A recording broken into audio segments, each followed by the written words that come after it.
دێدەوان فەرمانی دایک و باوک و سەرۆک و تیپەکەی و سەرپەلەکەی جێبەجێ دەکات. دێدەوان ئازا و دڵپاک و دلێرن. ئەوتان لەبێت و ئەم کاتتان باش. بەڕێوەبەرایەتی گشتی پەروەردەی سۆران ئەمڕۆ لە سنووری قەزای چۆمانی یەکەمین خێوەتگای دێدەوانی خۆی لێرە بەڕێوە دەبات. ئەم ساڵەکە لە ژێر چاودێری هەڵگور شێخ نەجیب سەرپەرشتیاری ئیدارەی سربەخۆی سۆران لێرە لە سنووری چۆمان. ئەم ساڵاچیە یەکەمین ساڵاچی ئەم ساڵە لەسەر ئاستی بەڕێوەبەرایەتی گشتی پەروەردەی سۆران وەک گوتم بەڕێوە دەچێت. ئێستا ئامادەکاریەکان دەکرێت بۆ ئەوەی کە دەستپێکی ئەم ساڵاچە لێرە بە مەراسیمیکردنەوەی ئەم خێوەتگایە دەست پێ کات.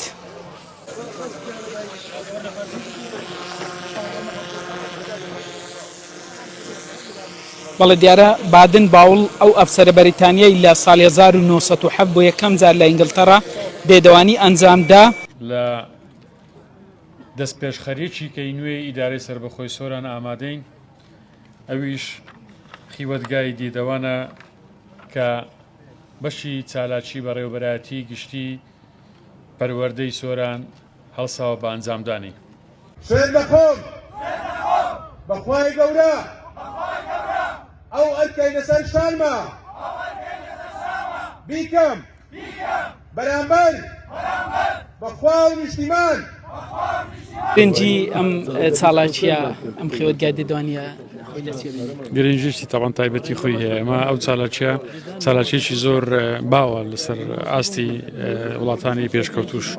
بۆیە ئێمە خۆشحاڵین کە دوای ساڵانێکی زۆر توانیمان لە ئیدارەی سەربەخۆی سۆران و بە هەماهەنگی و هاوکاری بەڕێوەبەرایەتی گشتی پەروەردەی سۆران ئەو چالاکیە لە سنووری ئیدارەی سەربەخۆی سۆران ڕێک بخین.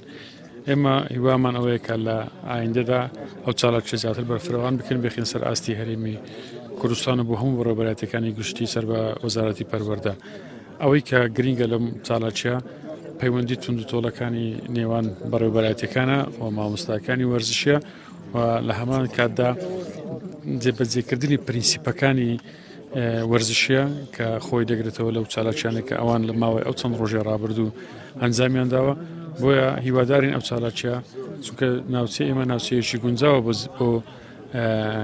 جێبەجێکردنی ئەو جۆرە چالاکیان، هەم ناوچەیەکی گەشتاری و هەم ناوچەی زۆر دڵڕەفێرمان هەیە. بۆیە ئێمە هەوڵ دەدەین کە ئەو چالاکیە لە ئایندەدا زیاتر بەرفراوان بکەین و زیاتر سنوورەکانی پەروەردەی سنووری شاری و پارێزگا و ئیدارە سەربەخۆکان پێش بگرێتەوە. زۆر سپاس. گفتوگویەک بوو لەگەڵ هەڵگور شێخ نەجیب سەرپەرشتیاری ئیدارەی سەربەخۆی سۆران. ئەم ساڵاکیە بۆ ماوەی 4 ڕۆژ بەڕێوە دەچێت.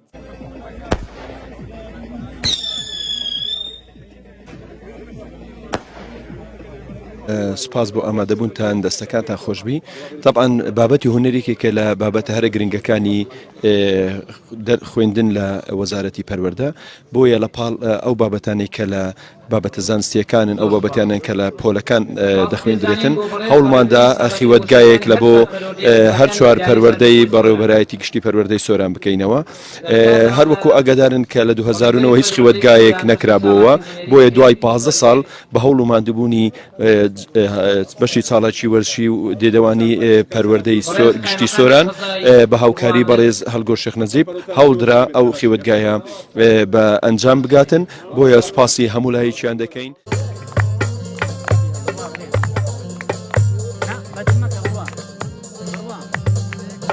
بۆی خیوەتگا و دیدەوانی یەکە لە هەر دەسەرهێمەکانی وانی وەرزشیە و ڕێمای و یاسای خۆی هەیە. ئەو لە دوی مانگەوە تا لە کوبیانیشانی ئەمە پێنج ڕۆژ لێرە ماینەوە لە بینی هەست سال پەروەردەی سۆران و چۆمان و ملگە سۆر و مامۆستایان هاتوون لای ئەوە خێوەتگای تایبەتە بە مامۆستایان ئەو مامۆستایانە دەبنە سەرکردەی خێوەتگا تا بتوانین ئەو پەیامەیە کە لێرەمە پێمان گاندوون لە ڕێوانەکانیان لە ڕێیای کاری دەستی و لە ڕێیای پێشبڕکەکانیان بتوانین بگەینە ناو قوتابخانەکانی خۆیان لە خێوەتگای دێدەوانی کە ئەمڕۆ لەلایەن بەڕێوەبەرایەتی گشتی پەروەردەی سۆرانەوە بەڕێوەچووە چەندین بڕگەی جیاوازی تێدایە بڕگەی گۆرانی گوتن لێرە لەلایەن ژمارەیەک مامۆستای سنووری بەڕێوەبەرایەتی پەروەردەی ڕواندز بەڕێوەچێت ئەوەی دەبینن کە گۆرانی واتسەپ لە لێدان بەردەوامی هەیە